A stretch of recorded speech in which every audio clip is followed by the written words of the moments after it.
Good evening, this is the Oscar expert here with Brother Bro. It is Oscar festival season. We have all the new Venice, Telluride, pretty much donezo. Boy oh boy, this is going to be a tough Oscar race, folks. My goddamn goodness, we have so much to share with you today. We're so excited. We've been freaking out all week. If you haven't been following us on Twitter, we've been trying to tweet a little bit. We've been trying to follow the buzz and just see what we think is happening. Our predictions in our last video, trying to be moderate about a lot of things, but you know what? We're lower than average on almost everything at this point, and Yeah. I'm saying that very happily. Let's start off with Joker, because who doesn't want to hear what we think about that's the movie you're Joker? the most excited. You want to see Clown on the big screen. Very good buzz. I mean, we're hearing the word masterpiece floating around for Joker, but we're also seeing people criticizing the Joker because the premise of the movie. I mean, it's about a disenfranchised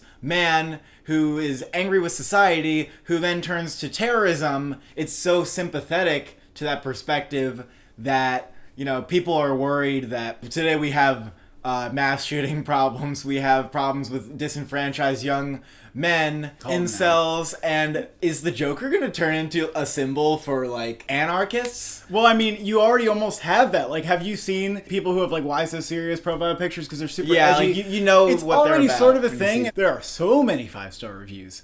I was not expecting that, especially for the comic book movies. Who's usually the most critical of them? It's the critics. This is a landmark comic book film. We haven't seen a comic book film like this since The Dark Knight, quite frankly. That's going to change the game. People say this is the new angle for comic book movies. It takes it to another level. People are praising the vision behind the film for Todd Phillips, who this is his pivotal moment in his career. He's going to become the next Adam McKay, I think. He's already in talks for a Hulk Hogan biopic. Joaquin Phoenix. His praise could not be higher. It will be very difficult to say that he is not contending for Best Actor. I think that Joaquin Phoenix is probably going to get in. In fact, could maybe be in a winning conversation, just also because he's so He'll be in the overdue winning now. conversation, He's but been nominated a lot. I don't know if he's gonna win it just because of the nature of it. Why did they didn't nominate Jake Gyllenhaal and Nightcrawler? Do they like this weird, isolated, man? And what he represents is a little edgy. Okay, the movie's sort of edgy. Is it edgy for the sake of edgy, or is it edgy because it's actually saying something clever about people like that? That's the debate. I'd compare it to Fight Club because it's so sympathetic to, in that movie, someone who becomes the leader of a terrorist movement. Very similar. The same group of people who embrace the movie as being this cool thing, fuck society, but it's no, this movie is actually pointed at you. Is the Joker going to be the same thing? People say it might be socially irresponsible movie. It's the movie that we deserve, but not the one that the world needs right now.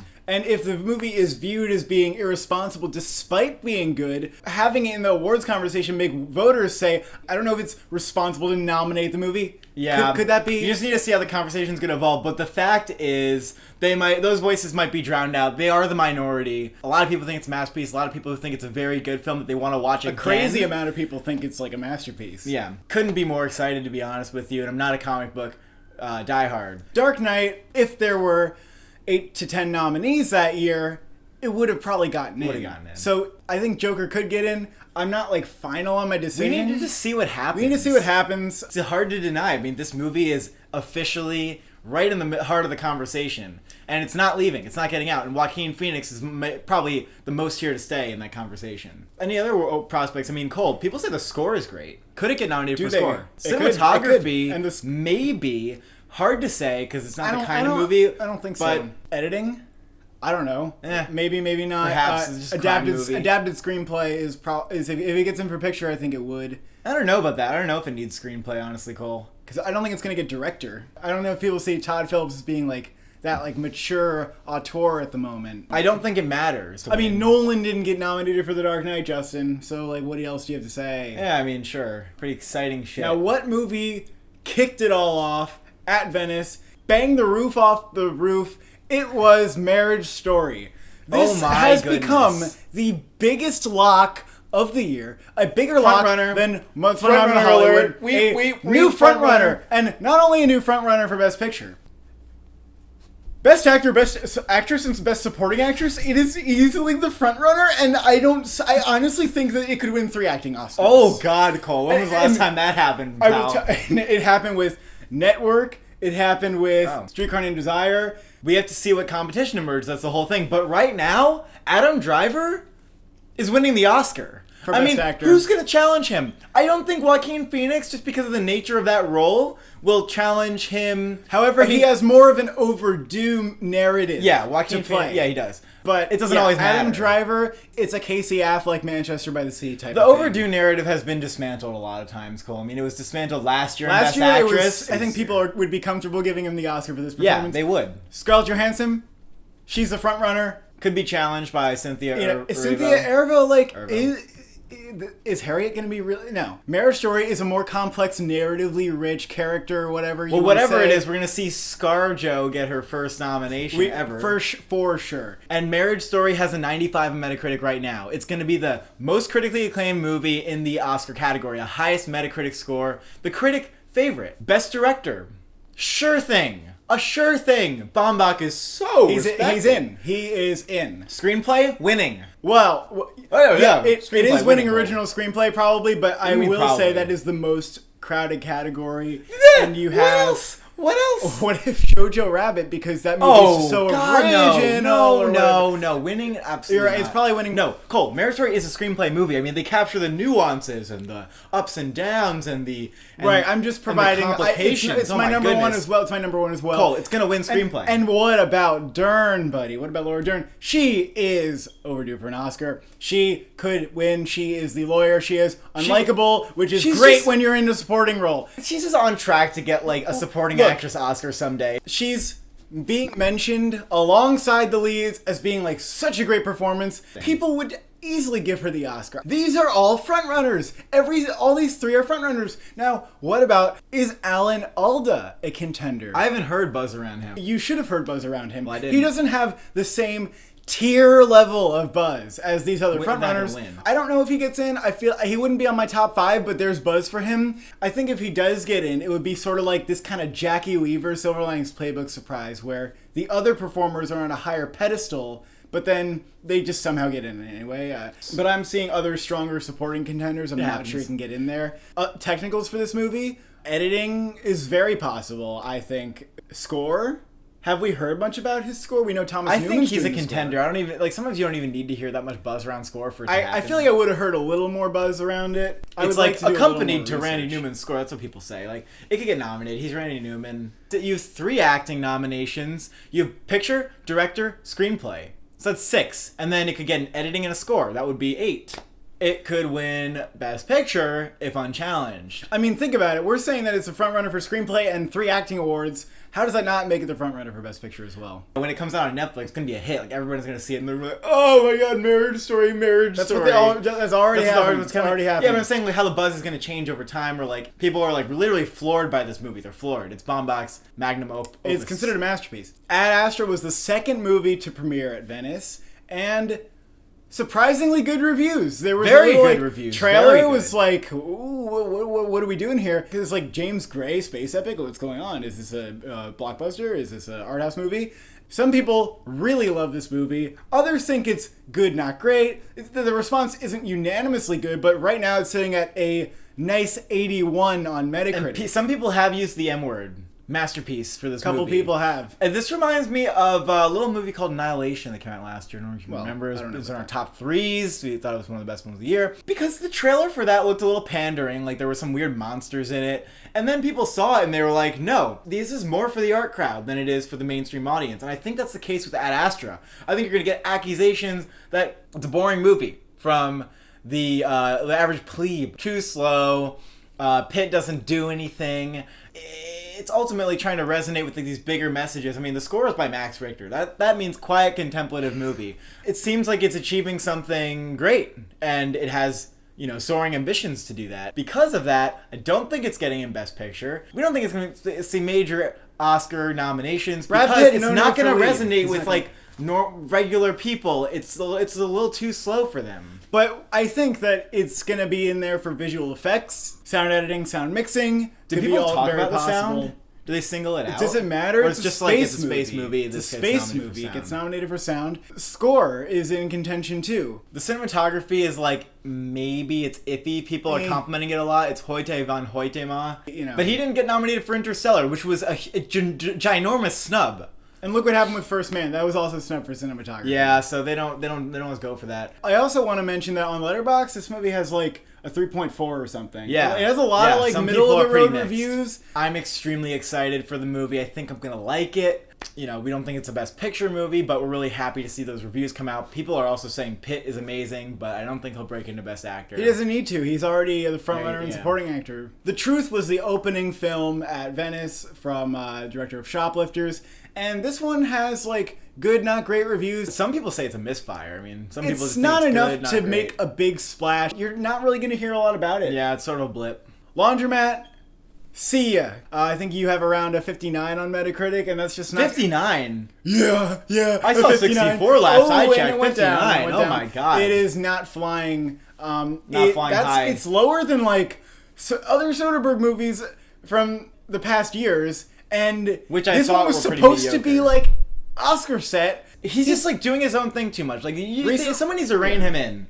I mean, his movies are like boring and talky now. Like, what's going on? And he's just doing the same thing with like these weird wide angles. Like, so that movie's nothing. So yeah, goodbye, Laundromat. See Get ya. it off of Gold No Derby. streak. Oh my god. No streak. Take it down Gold Derby, everywhere. Get it. Goodbye. No nominations across the board. One Not thing you even can say, comedy musical. At the We Golden told Globes. you so. We told you so for this one. We're getting into Telluride now, which I will say there's not as many people at Telluride. They go to Venice and then they go to Toronto. So yes. There's less reviews. There's less reception. Even a couple days after a premiere, you'll only like vaguely know what the buzz is. That will change at TIFF when the movie gets the big premieres. But Ford v Ferrari, pretty much what we expected it to be, isn't it? The buzz is good. The buzz is very good. The buzz is that the audience was, taken on a racing journey and they're rattled up. Ford v Ferrari rattles audiences. That's the buzz. Christian Bale gives an excellent performance. The sound is making you come in your seat. They had to go send in a cleaning crew to wipe down the seats after that. The editing is fast. It's definitely a contender for editing. It's the front runner for editing right now. And it's winning both sound awards because the sound is so impressive. Well, it does have to so very impressive. 1917 and Don't sound. care. Sure, 1917 will have great sound, but it won't be as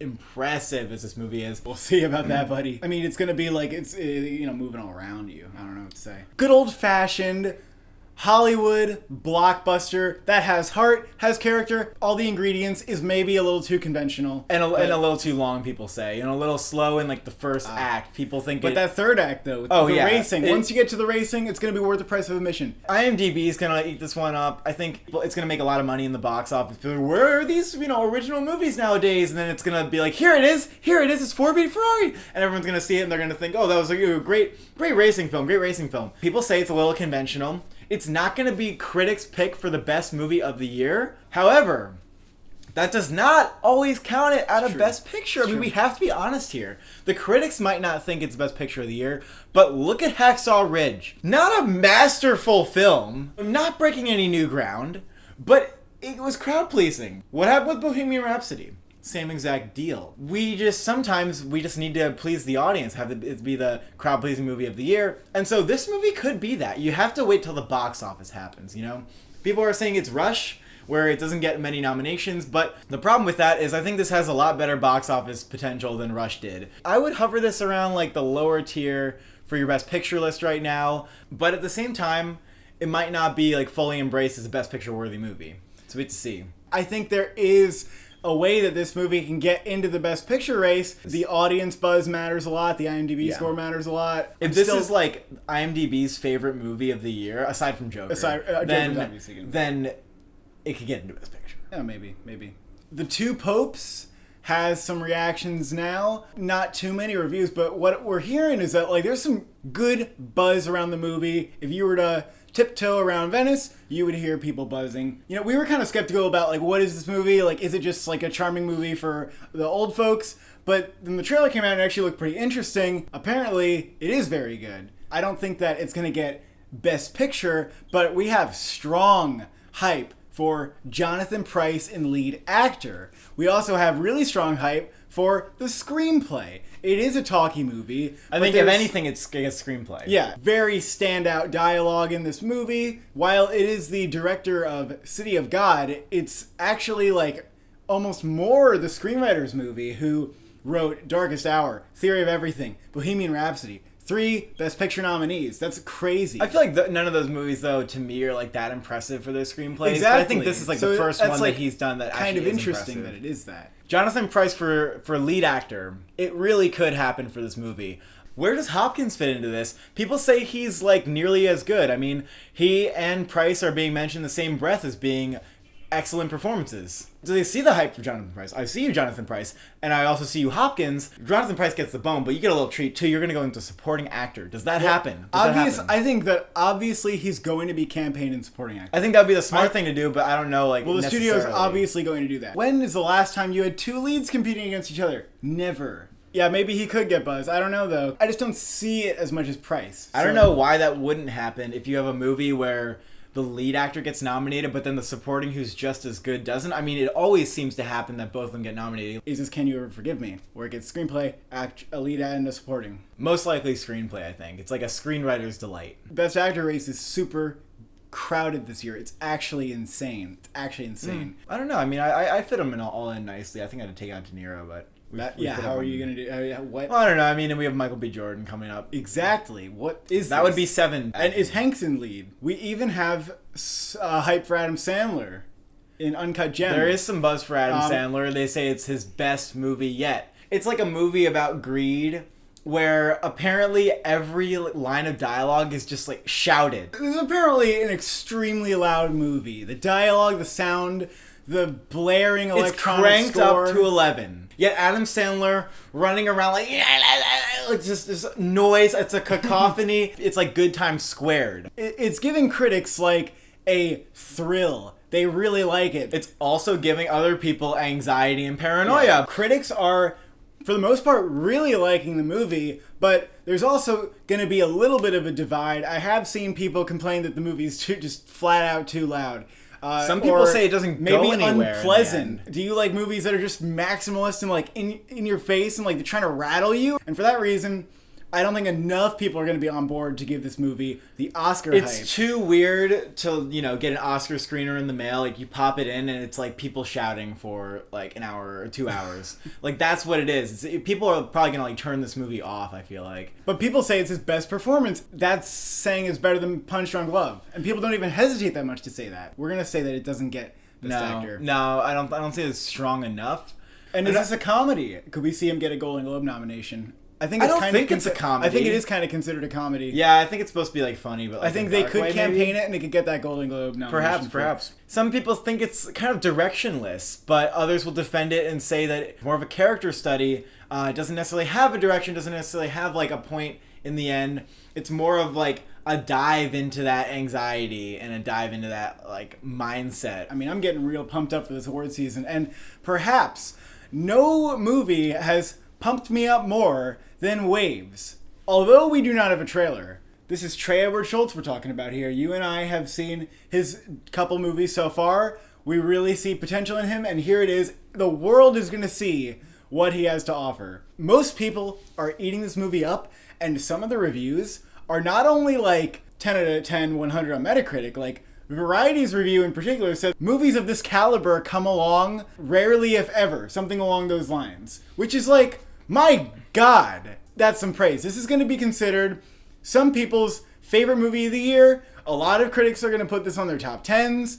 Dizzying camera work, emotional, intimate, well-acted ensemble, epic. Some people are a little polarized, but I think this movie's going to end up with a 90 or more on Metacritic, probably. We don't have enough of a sense of what the consensus for this movie is going to be, but at its best, from the biggest fans of the movie, people who are literally calling it a masterpiece, saying it's easily one of the best of the year, are saying it's like a total gut punch movie about growing up and having all of that anxiety, like having the world on your shoulders. Like, that's what this movie's about. unconventional movie, unconventional structure. Ambitious is an understatement when it comes to like what this movie's trying to do. People say only masterful filmmakers will even attempt to pull off something like this. This movie is going to face criticism of like it's not meeting its ambitions, but some people say is like a soaring feat. Yeah, I could see it ending up in the 90s on Metacritic, but I could also see it dipping like around an 80 where people are mixed on it and they're not sure what to think. Like it's like some people compare it to Moonlight with like the gravitas. But it's also one of those movies that it's so epic that if it works for you, it becomes an amazing movie to the people that it works for. Like the camera work, like Synecdoche, New York or something. The camera work and cinematography in the movie is considered like amazing. I mean, people are comparing it to Malik and Inarritu. There are going to be long takes in this movie. There are going to be plenty of long takes for you to drink up. And like his previous other two, I actually heard it also plays with the aspect ratio a little yes. bit. Trey Edward Schultz is a director who, if you've seen his other movies, every choice that he makes is really purposeful and character driven and designed to like get that emotion from you. And he pays a lot of attention to his sound and his score. And in this movie, there's so much music. They have soundtrack of like Radiohead, Animal Collective, Frank Ocean. Is that true? You know, trying to capture like the teens and like the moment they live in. And also they have Trent Ross and Atticus Reznor. Did I mix that up? You mixed that up. Trent Reznor and Atticus Ross doing the score. He seems very much like a filmmaker of his generation. He's playing the music of his generation. This movie's about younger people. So in that way, it also, maybe it doesn't appeal to the Oscar crowd as much because it's about younger people. Maybe they don't take it like as seriously as they need to. It might pander so little that some people become dismissive of it and they say this is overly ambitious. It has this two-part structure where the protagonist, the story follows, changes. And then the like aspect ratio changes, things like that. I don't know if the Oscars, and that is the kind of movie that the Oscars will embrace. I think the fact is, like, we haven't seen this movie happen before. It's hard to compare it to other movies, and no one really knows about it right now. I can see it being Best Picture, and if it's Best Picture, maybe it's Best Director, maybe it's cinematography, one or two actors, editing. It's an emotional movie, it's an ambitious movie, traits of an Oscar movie, but it's also done in such an original way. What are they going to do with it? I mean, it might get Florida Projected, which is like, that was considered one of the best movies of the year, but they only nominate it in one category. This movie's like bigger and it has an ensemble though. You have, I think Sterling K. Brown seems to be the most likely person to get nominated because he plays a stern, Sterling? No, not really. No. Because he plays a stern father who's featured in like both halves of the movie. You know, people say the whole ensemble is excellent, but like Moonlight, you know, there could be like, okay, who do we single out here? And I think that would be Sterling K. Brown. Also because he's not like a young person and people recognize that he has like the status from TV and he's done all the campaigning before. People know him. A lot of people are saying that the standout performance in the movie is Taylor Russell. I don't see her getting nominated because she's young and she's a newcomer. I'm not sure, but people say she is like this standout. So this is my most anticipated movie of the year now. Because really? Because I think it has the potential to become like one of my favorites. Yeah, so, I agree. Let's get that hype building. Let's get that hype train building. We need a trailer for this, and we need it to get some recognition at Toronto. But it's sad because even Gold Derby doesn't have it on their Gold Derby, gotta get this movie on. What are you thinking? So Judy is what we thought it was. It is just a vehicle for Renee Zellweger to get an Oscar nomination. That's probably what's going to happen. I mean, people think she's phenomenal. They think the movie's okay. Simple as that. Yeah. The studio can concentrate all their effort onto her, and she can become just one of the locks. I think she's probably in there. I would say she's probably the movie 4. exists to get her in the nomination. If she doesn't, the movie's a failure. It's just simple as that. So she'll probably get it in. I mean, you should have her in your top 5. So Oliver Assayas's new movie, Wasp Network, not looking great. Usually a consistent director, this is not one of his hits. Some of these directors with their smaller projects don't make the transition to like bigger movies. You know, this one seemed more ambitious. It had a bigger cast and it took on some real world subject matter rather than just being like an indie drama. It seemed more of a thriller. And a lot of these movies just don't happen. That's kind of what happened with The Truth. Oh, Aeronauts? Yeah, what is Aeronauts? Maybe a Best Score nomination? That's all I heard. Maybe Best Score. Well, you know, it could also get sound, maybe. Hurricanes. People like it. I don't know. People like the movie. It's not a Best Picture nominee. I mean, flat out. No one's getting nominated from this movie in terms of acting. It might have a score nomination. It might have, like, a visual effects in there. And it might have a sound or two. Yeah, I think people are impressed, like, visually. Or, you know, maybe it's a good journey. But the story's not really leaving anyone very impressed. I thought it might have been worse, but it's not considered a bad movie. Motherless Brooklyn is not going anywhere in terms of Oscars. But some people say it's an interesting movie that's worth seeing, and it's kind of like a puzzle that they actually rather enjoy putting together. Others, though, think that they're like, what is this? Not really original, like we've seen this before. I don't see it being very successful at the box office or anything like that. No nominations. None. No.